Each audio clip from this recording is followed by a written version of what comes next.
in March, when the COVID pandemic started filtering through the financial markets, I think investors got a little bit shocked by some of the risks that came to the forefront with hybrids, with bank hybrids. And one of the things that happened was bank shares fell by half.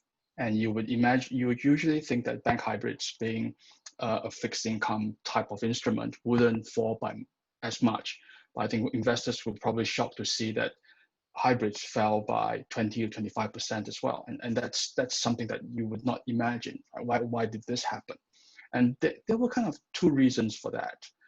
The first reason is hybrids are not senior debt. They are lower ranking debt, and within and they are actually structured products, right? And within the terms of a hybrid, there's usually an equity conversion feature.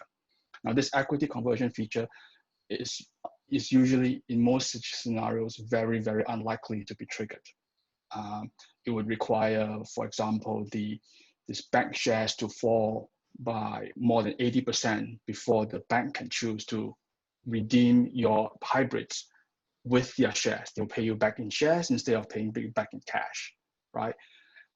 When the bank shares halved in March, they are now closer to this equity conversion piece, and that might have triggered, oh my God, this is it could actually happen, and at the time there was a bit of panic, so that kind of made it worse, right? That's probably one reason.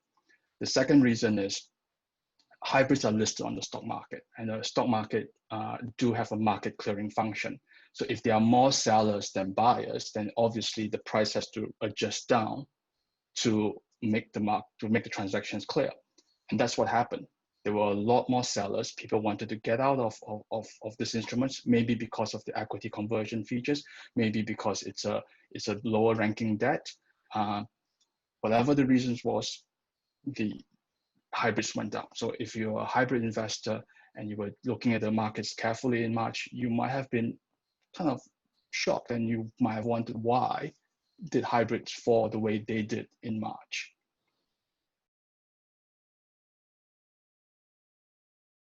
In terms of what has happened since then, bank shares have halved, and they are still around about 60% of their pre-COVID levels.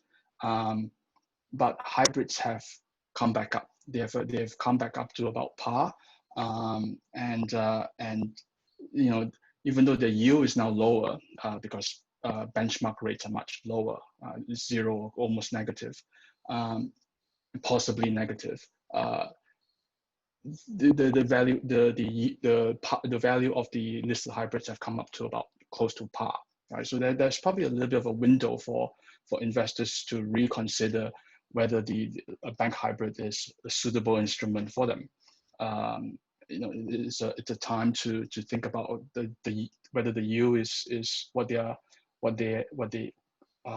looking for, and whether the risk that they have experienced in March is a worthwhile risk that they are comfortable with. And I think it's a good window of opportunity to reevaluate and reassess the place of a hybrid in the portfolio. Yeah, it is. And I think I would encourage investors to look at the life settlement fund carefully.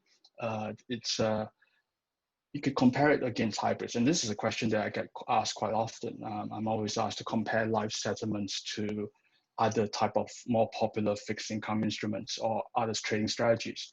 And the comparison point is really this: with life settlements, there is really no equity market correlation.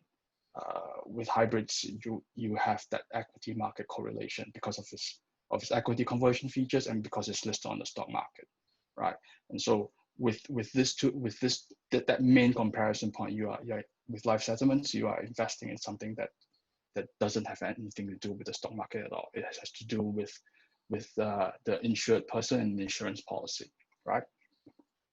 The other thing to consider is yields on hybrids are coming down, whereas the returns on life settlements are relatively stable. We're looking at about, for 2020, the return on the fund for 8 months is about 8%, right? And so that's the kind of comparison point that you would be looking at as well.